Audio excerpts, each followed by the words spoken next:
Hi everyone, Lisa Haven here, and another late night as you can see.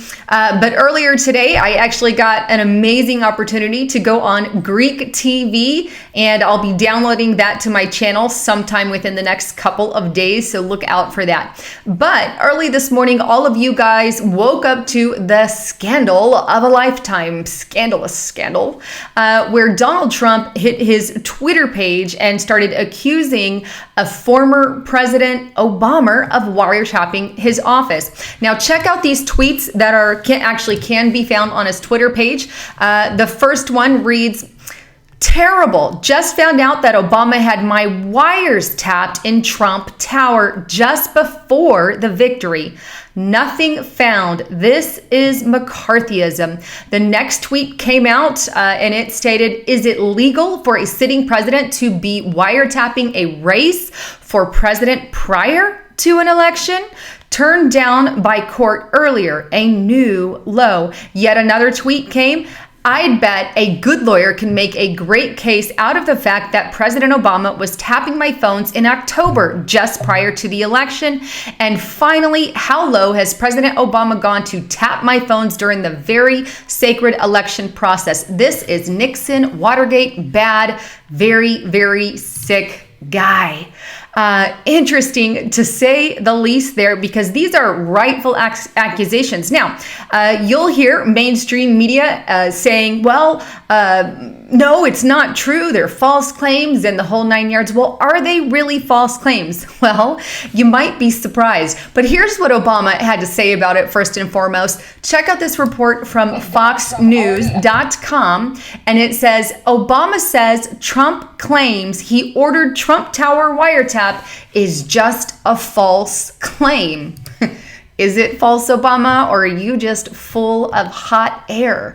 I have to say that I honestly believe it is hot air, because check out this report from theguardian.com. Its headline, "John McCain passes dossier alleging secret Trump-Russia contacts to FBI." Now, if you scroll down to that report, towards the bottom there, it reveals some striking information. It says the Guardian learned that the FBI applied for a warrant from the Foreign Intelligence Agency intelligence surveillance court over the summer in order to monitor 4 members of the Trump team suspected of irregular contacts with Russian officials. This is before Donald Trump was even in office. The FISA court turned down the application, asking FBI counterintelligence investigators to narrow its focus. According to one report, the FBI was finally granted the warrant in October.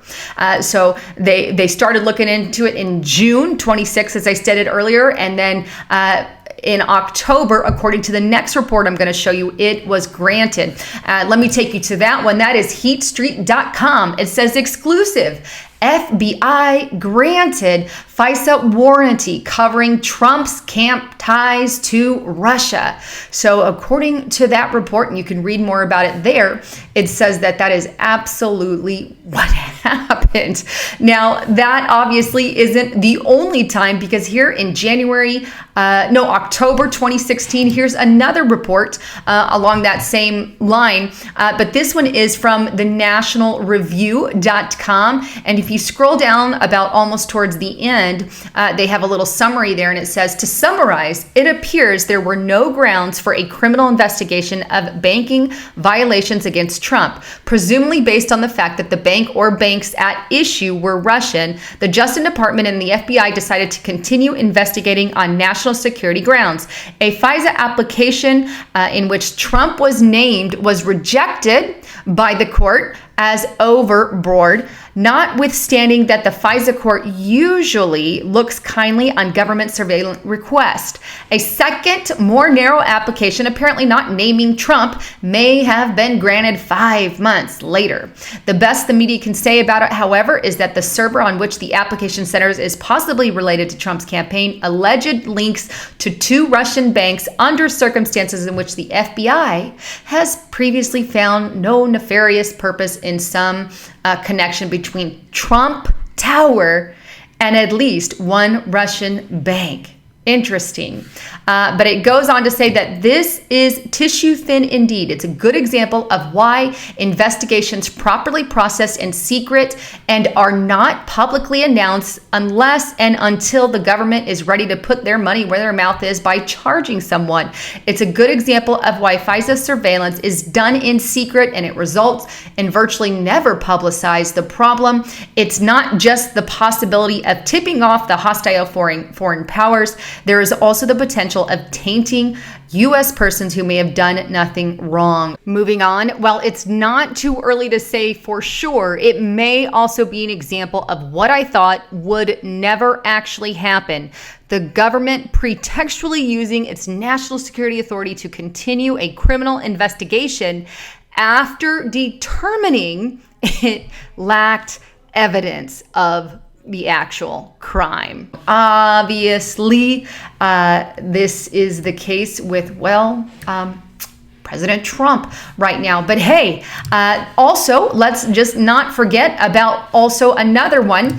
This one was in January 2017, according to the New York Times report, titled "Intercepted Russian Communications Part of Inquiry into Trump Associates." Well, this report gets into on Inauguration Eve that the FBI, the CIA, the NSA, and even the Treasury Department were spying on Donald Trump and his associates, and quote, they were suspected of Russia ties and links.